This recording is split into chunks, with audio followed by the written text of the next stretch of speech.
If you work in B2B marketing, then this video is for you. In this video, we're gonna be talking about how you can generate better and more leads for your business.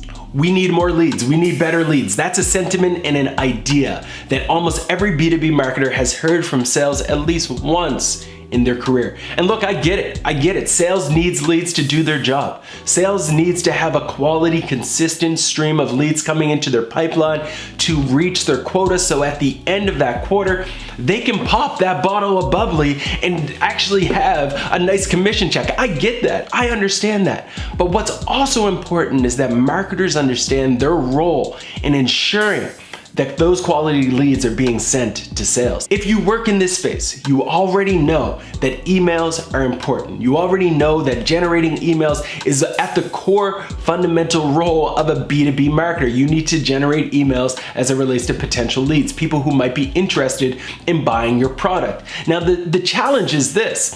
The challenge is that today's landscape, today's world is filled with so much noise that it's harder than ever for a B2B brand to stand out. You're competing with not only the software company that might have the exact same industry and space that you work in, but you're also competing with anybody else who's out there trying to capture their email, whether it's a blog, whether it's a podcast, whether it's a video like this. You're competing with all of this noise and all of this content that is asking for an email. And while it's never been a better time to be a B2B marketer because there's more channels that you can leverage to drive results for your company, it's never been a harder time as well. Now, there's no question that we're gonna talk about a lot of different channels in today's video. Now, keeping that in mind, I need you to recognize one thing first and foremost.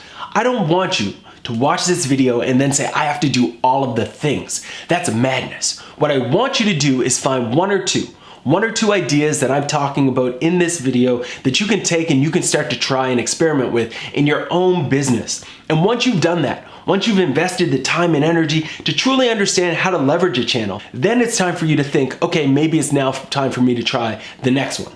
Tip number one, share valuable insights and answers on Quora. If you're not familiar with Quora, that's okay. It's a question and answer website where people from around the world go to this website and they ask questions. When they ask these questions, people from also around the world go in and they provide answers. It's kind of like Yahoo Answers from back in the day, except it has a way better experience. In addition, there's also some brilliant minds using this platform answering questions on a daily basis. What this presents you an opportunity to do is find questions that are relevant to your industry, where people might be even asking questions about your product, about your team, and rather than just letting the rest of the community answer those questions, you jump in, you add value, you answer those questions, and throughout your answer, not only are you adding value by truly answering it, you're also subtly referencing some of the resources that exist on your website. In doing so, when people are reading your answer and they're seeing tons of value, they're gonna click on a link. That link is then gonna take them to a resource that lives on your website, and once they're there, they're going to fill out a form that actually gives their information to you, and ultimately that's where the lead process begins. One of the key reasons why I love Quora is because people who go to Google looking for answers to their questions are simply being sent from Google to Quora. Don't believe me? Check out this stat. In 2016 during MozCon, Rand Fishkin put up this slide and it blew my mind. Of all of the top 20 websites that were generating referral traffic from Google, Quora was number 14. Combined, all of these sites make up more than 20% of all referral traffic coming from Google. Now, don't get me wrong, this was in 2016 and things might have changed since then, but I highly doubt that Quora has fallen out of the top 20. When I see metrics like this, it shows me one simple thing, that if your customers are using Google, which they probably are, to find answers to their questions, which they probably are, and you're answering those questions on Quora, you have a better likelihood of showing up with your valuable resources and ensuring that your content is actually being shown to a targeted audience directly through Google. A great example of someone who does this really well is Jason Lemkin. Jason Lemkin is of SaaStr Ventures, and when he goes into Quora, he's not there to solely plug his organization. He's not there to solely plug his resources. What he does is he finds a question, something like, what are some easy ways to increase sales? When he sees this question, rather than jumping in and simply driving people to a blog post where he wrote about this topic, he answers with value. One of the things that Jason does extremely well when he's answering a question on Quora is that he doesn't just plug a blog post, he doesn't just plug his website, he actually takes the time to answer the question like he would if he was having a conversation with you. But throughout that, you will find that he's also making subtle references to resources where people can learn a little bit more on a subject if they want more details. If you've developed resources that live on your website, this is a great example of how you can actually go into a question, add a bunch of value, send people to your resource, and generate a lead as a result. Tip number 2, participate and engage in relevant industry communities. A lot of people all over the world think that forums are dead. In reality, they couldn't be more alive. Forums are alive and kicking. No matter what industry you're talking about, no matter what passion or hobby you're talking about, there's probably a forum that exists online about that hobby, about that practice. Let me give you a few examples. Let's say you're trying to connect with marketers. What are some forums that you could use to actually find these people? Well, there's inbound.org, there's growthhackers.com. Let's say you're trying to connect with CTOs, chief technology officers, or even just developers in general. You could go to a channel like Hacker News. You could go to a channel like Indie Hackers. You could even go to a subreddit that's focused around technology or even Stack Exchange and build relationships with people who are in these communities talking about their passions and ultimately engaging in these conversations and adding value, which also, similar to the way you did on Quora, is referencing resources that you have on your website. A simple Google search of the specific industry, say you're interested in Bitcoin forums will show up tons of different forums that exist online all about Bitcoin. If you're trying to target finance professionals and you do a search for finance professional forums, I can guarantee you that you will find communities online where even finance professionals are using these networks, using these forums to engage about professional advancement, to discuss things that are happening in their industry, and they're having discussions that you could be a part of. Tip number 3, don't be afraid to utilize some paid efforts, especially on LinkedIn. One of the best things about LinkedIn is the fact that you can actually target people based off of the company that they work at or their actual job title. Now, LinkedIn offers a handful of different ad units that you can actually leverage to drive people to your resources and ultimately get them to download them. Whether it's paid per click, whether it's display advertising, whether it's native advertising, whether it's dynamic advertising, or even this new format called lead gen advertising that allows people to submit their information in exchange for a resource without even leaving LinkedIn. There are tons of opportunities through paid efforts on LinkedIn that I recommend you consider. Tip number 4, you're going to want to leverage Facebook groups. Now, I know what you might be thinking, Facebook groups, bro, have you lost your mind? I'm in B2B. My audience isn't on Facebook. Well, here's the thing. 1.5 billion people log into Facebook every single month. That's a lot of people. And I can tell you with experience that not all of those people are simply university kids. They're not just a bunch of students anymore. These are people who are professionals in the C-suite who just happen to be using Facebook as a channel not only to kind of learn about what's going on in the news and in the press, but they're also using it to connect with other professionals, especially when it comes to Facebook groups. And if you're still not sold on Facebook groups, let me share a stat with you. ComScore recently did a study, and in this study, they surveyed a handful of different B2B decision makers, and they found that B2B decision makers spend way more time on Facebook than any other channel. In fact, they spend 760 minutes every single week using this channel to connect with family members, to connect with friends, to connect with other people who are in their industry using a Facebook group, to message their partners through Facebook Messenger, whatever it may be. Facebook has become a part of the culture. So my battery kind of died mid-recording, so if this looks a little different, let's just run with it. Tip number 5 is to actually create or join a Slack community where your target audience is spending time.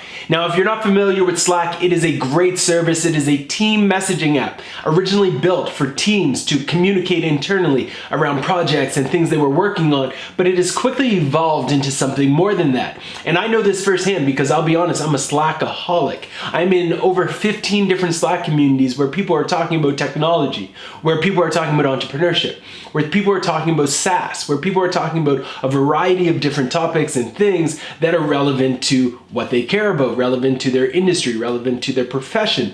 And what I'm recommending you do is not only join these communities, but also create your own. Create one where people who are using your product can interact with one another, and use this as a place where you can seed your content, distribute your content, and ensure that the people who are receiving it are exactly who you want to connect with.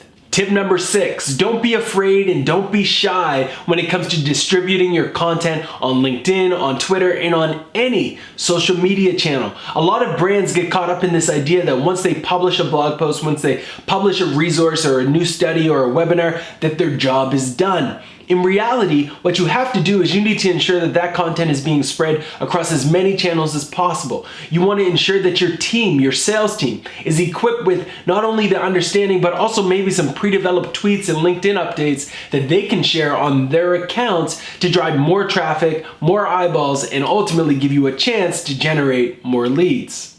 Tip number 7, look for and create joint partnerships with other B2B brands. Similar to the way that Taco Bell and Doritos were able to collaborate to create an amazing taco shell, you can collaborate with B2B brands to create amazing webinars, to create amazing research, to create an amazing infographic, to create an amazing conference, whatever it may be. When you collaborate with these bigger brands, the reason why you're doing it is because you want reach. The reason why they're doing it is because they want to be seen as innovative, to be seen as a thought leader, and to be able to add additional value to their existing customer base. If their existing customer base is who exactly you want to speak to, the exact target audience that you want to connect with, you shouldn't be afraid to do a lot of the heavy lifting to make this collaboration work. It should always be a win-win situation, whether you're the big brand who's leveraging the research and the data that's coming from a small brand, or whether you're a small brand and you're leveraging that reach that comes with being a big brand in the B2B space. Tip number 8, you want to leverage medium.com to distribute your content. Now I say distribute rather than to host your content intentionally. A lot of people think that they should use medium.com as a place to host their blog, and I say no, do not do that. Do not make the mistake of giving all of your content to a site like medium.com when you can have that content live on your own site and then still benefit from medium.com as a distribution channel. View Medium as a channel that is for distributing your content rather than a place for hosting your content. You see, on medium.com, there's already been an established distribution network built into it. What you have the ability to do is once you've created content on your own website, whether it's a resource, a webinar, a blog post, whatever that may be, you can then seed it into medium.com and let Medium do its own thing in terms of spreading that content amongst its users. What you want to do when you're leveraging Medium is to also consider the power of publications. A publication is sort of like a newspaper or a magazine that is actually syndicating articles from a handful of different authors. If you are an author, if you are a writer, if you've created content, you can then syndicate your content to these publications, and those publications will then send it out to their thousands or hundreds of thousands of followers and subscribers. If you're not sure what publications you should be considering, check the show notes. I've added a link to one of the best resources on the web for uncovering some of the most powerful and useful publications today. And my last tip for how you can generate more emails and generate more leads is to include a call to action in your signature, driving to the latest resource that you've developed. And don't only do it to your email, make sure that this is something that is happening across the entire organization, especially sales. Sales is sending out emails to people every single day. And when they're sending these emails, it's very likely that one or two of these emails are going to be forwarded to other people within the organization. If there's a call to action at the bottom of their signature that is telling someone to check out a resource, check out a webinar, check out something that you have developed as the marketing team, it gives you the ability to start funneling in leads from an entire organization simply because someone decided to press forward. So there you have it. Those are my 9 tips for how B2B marketers can generate more leads for their business, more leads for their clients, and more leads for their funnel. If you do these tips, if you leverage these ideas, I can promise you that at the end of the quarter, when sales is popping bubbly, they're going to actually invite you to join them, and they're going to celebrate with you because you were able to ensure that they were generating a handful of leads. Now, don't get me wrong. I know what you might be thinking. You might be thinking, bro, That's a lot of content. Those are a lot of ideas, and I don't know where to start. Remember what I said early on in this video. I don't want you to try to do all of the things. I want you to find 1 or 2 ideas that you can start implementing, 1 or 2 ideas that you can really dive into and fine-tune your craft. And once you've done that, once you've doubled down your energy and you've been able to crack the code as it relates to Quora, as it relates to niche communities, as it relates to Slack, once you've been able to really understand how you can generate a consistent flow of leads that is actually high quality, I want you to then say, okay, now we'll move on to the next one. But until then, I hope that you can take this video, double down on one idea, one tactic, and just run with it and move forward so you can generate more leads and ultimately get to a point where you can live more life. Thank you so much for listening. I really hope you enjoyed this video. And if you could do me a huge favor and press that big old red subscribe button, it would mean the world to me. But before you do, before you leave, I have one question for you. Of all of the different ideas that we talked about, which idea are you gonna focus on? Which idea are you gonna try in your company? I would love to hear from you. Please leave a comment, let me know. And until next time, keep hustling.